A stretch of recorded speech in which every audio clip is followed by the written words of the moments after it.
साल 1970। ये उस दौर की बात है जब पाकिस्तान पूर्वी और पश्चिमी नाम से जाना जाता था। पूर्वी पाकिस्तान में पश्चिमी पाकिस्तान ने अत्याचार की हदें पार कर दी थी। पूर्वी सरहद से शरणार्थी लाखों की तादाद में भारत का रुख करने लगे।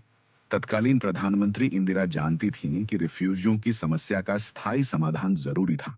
Is there a situation in which you might attack Pakistan? Well, I hope not. But of course, we can't endanger our security in any way.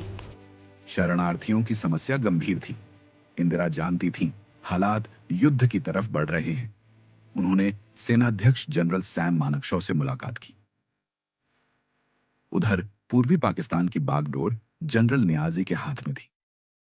Pakistan ने 3 दिसंबर 1971 को भारत की पश्चिमी सरहद पर हमला बोल दिया।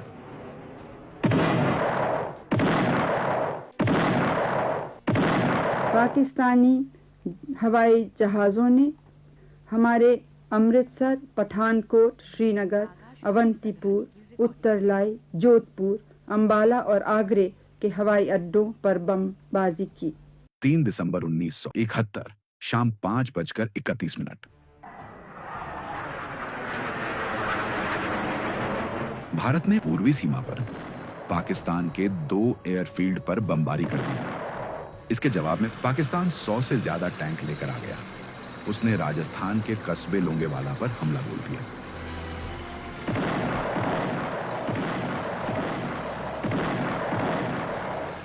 लोंगेवाला में 23 पंजाब की एक कंपनी के 120 सैनिकों ने रात भर 2000 पाकिस्तानी सैनिकों और टैंकों को रोके रखा।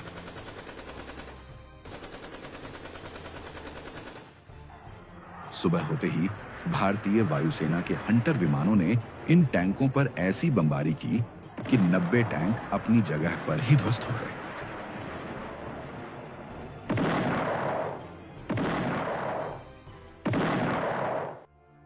उधर ईस्ट पाकिस्तान में भारतीय फौज अलग अलग दिशाओं से आगे बढ़ रही थी। लक्ष्य एक ही था, ढाका।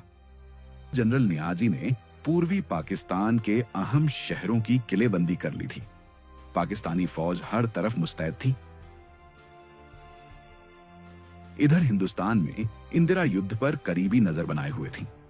इंदिरा फौज को काम करने की आजादी देती थी। सेना प्रमुख के तौर पर जनरल सैम मानेकशॉ मौजूद थे। पूर्वी पाकिस्तान में भारतीय सेना को लगातार कामयाबी मिल रही थी।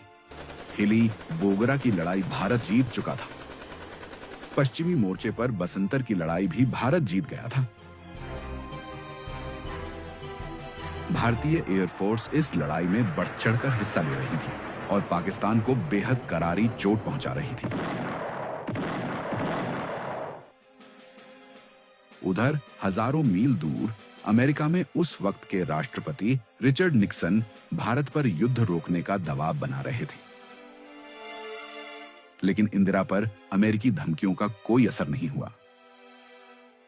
दरअसल 71 के युद्ध में पाकिस्तान को न सिर्फ अमेरिका से मदद मिल रही थी, बल्कि इंग्लैंड से भी, और चीन और श्रीलंका तो उसके साथ थे ही। भारत के पास थी तो बस हिम्मत और रूस की गहरी दोस्ती। रूस के एंटी शिप P-15 मिसाइल के इस्तेमाल से भारतीय नौसेना ने 10 पाकिस्तानी युद्धपोत को नष्ट कर दिया। भारतीय डिस्ट्रॉयर INS राजपूत ने पाकिस्तानी सबमरीन को डुबो दिया। पाकिस्तानी नौसेना अब लड़ने की स्थिति में नहीं थी। 10 दिसंबर 1971 को ब्रिटिश एयरक्राफ्ट कैरियर ईगल भारतीय जल सीमा में दाखिल हो गया। रूस ने भारत के लिए अपने जंगी बेड़े भेज दिए। जब अमेरिकी बेड़े एंटरप्राइज और USS ट्रिपोली भारतीय जल सीमा में पहुंचे तो रूस ने उन्हें घेर लिया। उधर पूर्वी पाकिस्तान में मैमनसिंह और जमालपुर भारत के कब्जे में आ चुके थे और अब निशाने पर था टंगैल। भारत ने करीबन 700 कमांडो टंगैल में एयर ड्रॉप किए। टंगैल में जांबाज कमांडो ने पुंगली पर कब्जा जमाने में बस 4 घंटे का वक्त लगाया। इस बीच इंदिरा अब जल्द से जल्द नतीजे का इंतजार कर रही थी। भारतीय नौसेना ने कराची शहर पर हमला बोल दिया था। ऑपरेशन ट्राइडेंट कामयाब रहा। कराची बंदरगाह में ऐसी आग लगी कि वो मीलों दूर से भी नजर आ जाता था।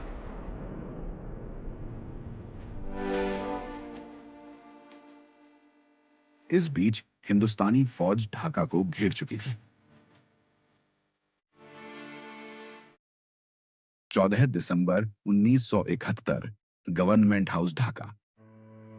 ईस्ट पाकिस्तान के गवर्नर डॉक्टर मलिक उस दिन सूबे के तमाम आला अधिकारियों के साथ एक आपात बैठक कर रहे थे।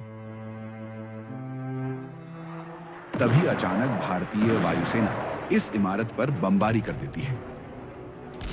इमारत पर जब बम गिरा उस वक्त मीटिंग शुरू हो चुकी थी। बमबारी से इमारत के मुख्य हॉल की छत गिर गई। गवर्नर मलिक इस कदर डर गए कि फौरन अपने पद से इस्तीफा दे दिया।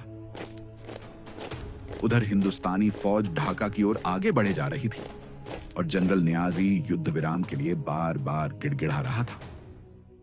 The Indian Army is in Bangladesh. Your air force has been destroyed. You are surrounded on all sides.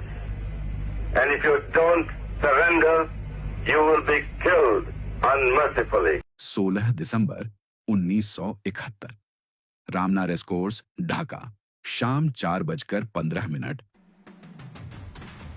General Niazi ने दस्तखत किए,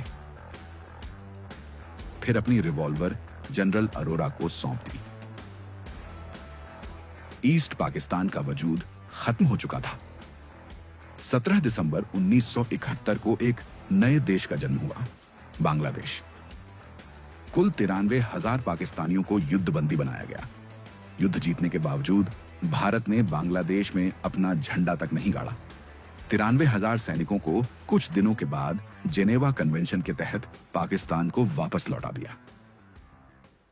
All the world admires a deed well done, and I think, with all modesty, we can say that we have done this action well. ये थी 1971 जंग की पूरी दास्तान। एक आयरन लेडी, इंदिरा गांधी।